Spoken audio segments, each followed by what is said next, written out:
उम्मीद है अच्छे होंगे। तो आज की हम वीडियो में देखेंगे प्रकाश का अपवर्तन किसे कहते हैं, रिफ्रैक्शन ऑफ लाइट। इंग्लिश में अगर हम बात करें इसकी तो रिफ्रैक्शन ऑफ लाइट होता है इसका, और हिंदी में मीन्स होता है इसका कि प्रकाश का अपवर्तन कैसे कहते हैं। देखो जैसा कि हमने पिछली वीडियो में देखा था प्रकाश का परावर्तन कैसे कहते हैं, और प्रकाश का अपवर्तन आज की वीडियो में देखेंगे। तो जैसे हम एक के बाद एक स्टेप इस तरीके से चल रहे हैं, जो इम्पोर्टेंट टॉपिक होते हैं यूपी बोर्ड कंपटीशन एग्जाम, ये इस तरीके के एग्जाम में ज्यादातर आने को मिलते हैं। और यूपी बोर्ड में तो मिलता ही मिलता है। यहाँ से 2 क्वेश्चन मैंने पिछली बार भी बता दिया था आपको कि यहाँ से दोनों में से एक क्वेश्चन मिलेगा ही मिलेगा यूपी बोर्ड में, 110% मिलेगा। इस 5 या 6-7 मिनट की वीडियो में आपको एक यूपी बोर्ड में 6-7-5 नंबरों का अगर पक्का होता है तो क्या कोई गलत बात थोड़ी है। एक से अगर एक बार समझ में नहीं आ रहा, 2 बार इस वीडियो को देखो, 2 बार नहीं आ रहा 3 बार इस वीडियो को देखो, समझ में जरूर आएगा। इस बात की मेरी 110% गारंटी है कि समझ में जरूर आएगा। अगर नहीं समझ में आए तो तुम कमेंट बॉक्स में हमें लिख सकते हो कि हमारी ये चीज समझ में नहीं आया, ये इसे क्या कहते हैं, या फिर कोई से इसमें बिंदु तुम्हें समझ में नहीं आए कि इसे क्या कहते हैं या ये क्या कहते हैं, तो आप बिल्कुल कमेंट बॉक्स में लिख सकते हो। तो अगर आप हमारे चैनल पर नए हैं तो सब्सक्राइब कर लें और बेल आइकन का बटन दबा लें, ताकि हमारी आने वाले हर एक वीडियो का नोटिफिकेशन आपको मिल सके और आपसे कोई भी वीडियो हमारी मिस ना हो। तो आइए देखते हैं। देखो प्रकाश का अपवर्तन, तो प्रकाश जी कह रहा है प्रकाश का अपवर्तन दो स्थितियों में होता है। प्रकाश का जो अपवर्तन होता है 2 स्थितियों में होता है। एक जब विरल माध्यम से सघन माध्यम में जाती है, एक जब विरल माध्यम से सघन माध्यम में जाती है प्रकाश की किरण, और एक जब सघन माध्यम से विरल माध्यम में जाती है। दोनों स्थितियों में होता है, और दोनों ही अलग अलग, दोनों के ही अलग अलग कार्य होते हैं, लेकिन नियम एक जैसा ही फॉलो होता है दोनों में। देखते हैं। देखो पहला क्या होता है विरल माध्यम। विरल माध्यम कैसे कहते हैं, देखो वायु से अगर प्रकाश की किरण कांच में जाएगी तो उसे विरल माध्यम देंगे, वायु को विरल माध्यम कहते हैं और कांच को सघन माध्यम कहते हैं। देखो जब कोई प्रकाश किरण विरल माध्यम से, विरल माध्यम यानी कि वायु से, विरल माध्यम से सघन माध्यम में प्रवेश करती है, सघन माध्यम यानी कि कांच, यानी कि जब कोई प्रकाश किरण विरल माध्यम से सघन माध्यम में प्रवेश करती है तो वह अभिलंब की ओर थोड़ा झुक जाती है। यानी कि अगर ऐसा कहना कि वह अपने पथ से थोड़ा हट जाती है, अपने पथ पर जो जहां जा रही होगी सीधी, वहां ना जाकर के कहां को जाएगी, थोड़ी अभिलंब की ओर, थोड़ी आधार की ओर झुक जाती है, प्रकाश का अपवर्तन कहती है।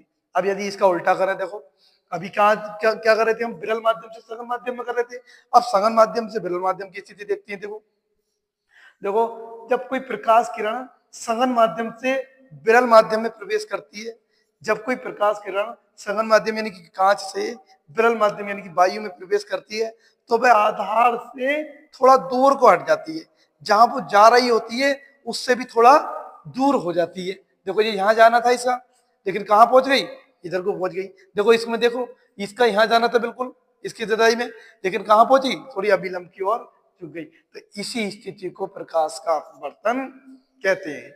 उम्मीद है अच्छा समझ में आया होगा। एक बार दोबारा देख लेते हैं।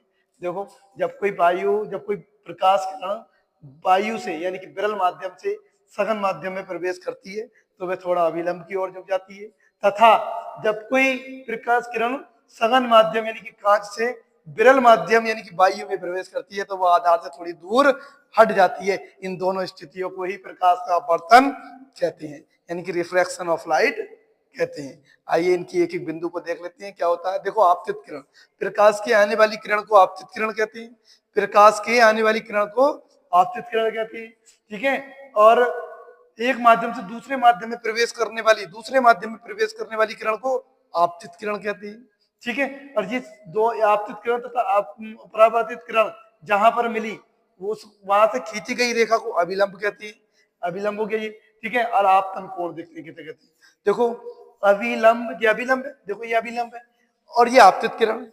तो अभिलंब तथा आपतित किरण के बीच बने कोण को, अभिलंब तथा आपतित किरण के बीच बने कोण को आपतन कोण कहते हैं। क्या कहते हैं, आपतन कोण कहते हैं। और अभिलंब तथा परावर्तित किरण, देखो परिवर्तन होने के बाद इधर को मुड़िए ना तो ये परावर्तित किरण हो गई। तो परावर्तित किरण तथा अभिलंब के बीच बने कोण को परावर्तन कोण कहते हैं। क्या कहते हैं, परावर्तन कोण कहते हैं। इसी तरीके से देखो आपतित परावर्तित किरण ये हो गई, बिल्कुल सेम टू सेम। ये इसमें कोई बताने की जरूरत थोड़ी है, सेम है।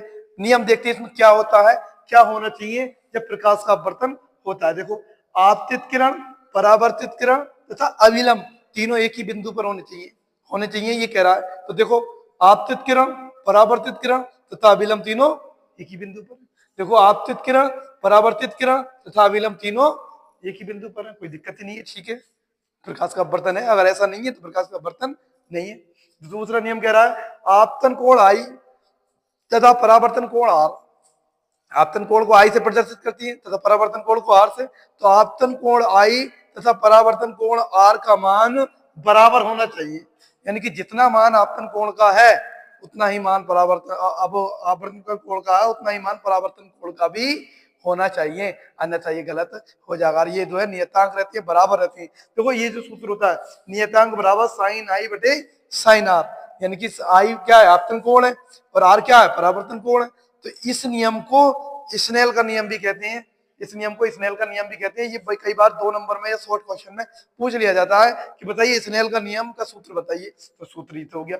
और बताइए स्नेल का नियम किसे कहते हैं, तो ये पूरे दूसरा वाला नियम स्नेल का नियम होता है। क्या लिखेंगे, आपतन कोण तथा परावर्तन का कोण मान बराबर होना चाहिए या नियतांक होता है, उसे क्या कहते हैं, स्नेल का नियम भी कहते हैं। आइए इसके कुछ व्यावहारिक उदाहरण देखते हैं। इस तरीके से हमने प्रकाश के परावर्तन के व्यावहारिक उदाहरण देखे थे, उसी तरीके से इसके भी कुछ व्यावहारिक उदाहरण देखते हैं। हम इसके उदाहरण देखते हैं, प्रकाश के अपवर्तन के उदाहरण देखते हैं। देखो, जल के अंदर मछली जहां दिखाई देती है तालाब में उससे नीचाई पर होती है, किसके कारण, प्रकाश के अपवर्तन के कारण। देखो, जल के अंदर जहां भी मछली होगी, हम पकड़ते हैं जल के अंदर मछली को तो हमें लगता है ऐसा कि जल के अंदर मछली ऊपर है, लेकिन वह ऊपर नहीं होती, बल्कि कहाँ होती है, गहराई में होती है। तो प्रकाश के अपवर्तन के कारण हमें ऊपर दिखाई देती है। देखो, पानी में पड़ी कलम या लकड़ी हम दूर से देखेंगे तो टेढ़ी दिखाई देती है। क्यों दिखाई देती है टेढ़ी, क्योंकि प्रकाश के अपवर्तन के कारण। अगर हम पानी में किसी लकड़ी को डालें या किसी कलम को डालें और देखें दूर से, थोड़ी सी दूर से, तो वो कैसी दिखाई देती है, हमें टेढ़ी दिखाई देती है। किस कारण,